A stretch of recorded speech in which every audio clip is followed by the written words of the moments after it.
kan video masalam to khanin a hlashil thiam em mai lalmami hlashil ka kan reacta khata khanin ingeni a amai zai mi ani em zai mi te nia lo solo ve to te ni phechon youtube ba te chunin chimi link chu randa chuak te u te pok anin tia chimi chan nan ti hlo tinga anan ti hlo ting so sawa han react le lo kha a keima zok ka in thiam thei talawa chuwa chan tur tuma hianin larhil moi ni tho me ro se a min chang po lo ni se la larhil moi kha ani tho tho mo tur tuma hianin azai ka den hodona a mel hi kan mu hi adu vak lo nin ka ria ka ngai dewa maro chu tur tuma hian larhil moi i mel mu phalo mala i mel chang ni lo i zai kan ngai thadon le ngai thanga lang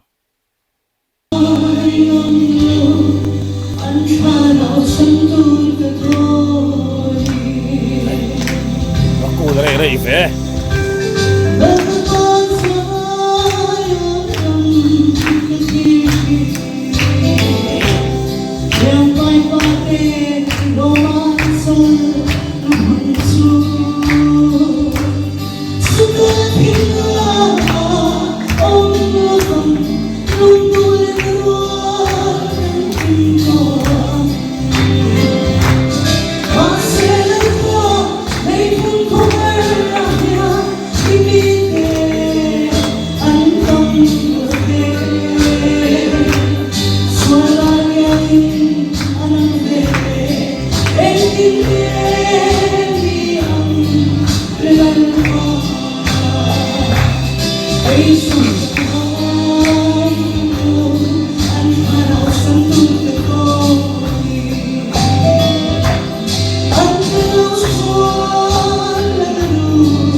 hey amel hi amel thang tro larhil moi mel thadon tlat te tiangin ingeni kan va alang te lu tu khamo mel hi choi kha zai po lo thiam khop mai kan ti ra ta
music solo line kan top le so yang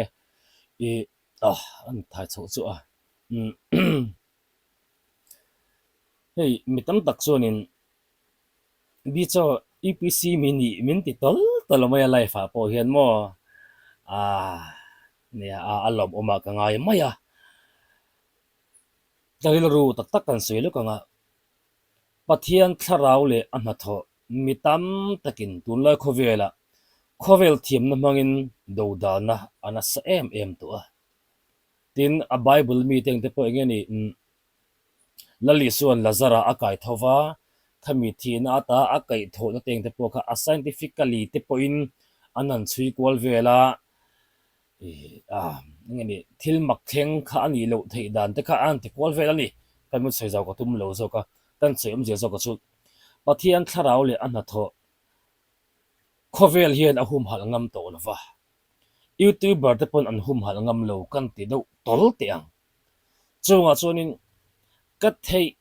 top hian pathian mi te le an thu le hla te ngeni an zai te ni emo mo an chetla te hemi hum hal na ko nga hian pathian ta na ti ve thei ka nei chuan thei top chwa ka du ve ni chuwan chuanin a ko ran ram thliar thei po ka ni lawa a tur chu chang chuanin UPC te po ka in khom lop lop tin EKK te po ni ro sa kai a ka in khom hnem lutuk to e khalam han ka boi vak lo a chu chu kan se kai ta dei ne chu larshil moi a azai khatero engemo in khom sarmon nung thatak mai ngai thlai la chimi zo a chon he hla nge hi han sa sela min van mut le zual don ve akul dap maya o a opo anal ti la shin chau ni lo zai ko lo thiam tak tak ni hi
zai thiam le mi a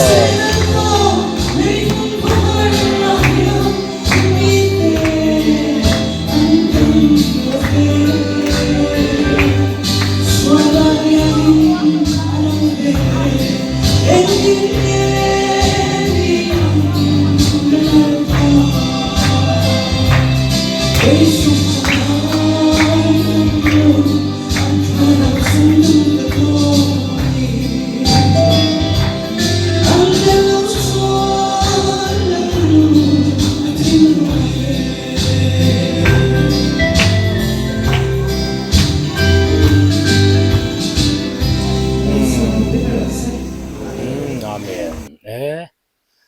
larshil moi larshil chau ni lo alo zai thiam tak tak ni hi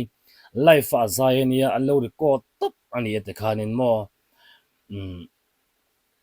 mixing eng mom box lo mo voice mixing lam pangkha eng mom bok lawa te khan zai chuak top lo record top a chon a offlet le sap ti ber kha o me pon ka thelawa tin a o kha hi alien dan kha tok atma ama le ataksa phulowin a olien he kan de tiang angai nom hle maya zai ka be sei aina zai thiam tak tak ani chon ala sak tak ju kal tho hrengai chi lawa cheng do khanin engem worship ba in khom boruak nuam deuh chimi ya chon ngin a boruak thara boruak han chem al le zual tur kham engem timing hun rem chang dewa han so mi la he la hian sta sela kan bok vak phe ruak ruak du mai phun ka ring dewa la hril moi zai thiam nop nop hle mai lo zai zel la ma se email pa ngai fia fai taka mu hi chu kan la chak reng o bye bye phot ule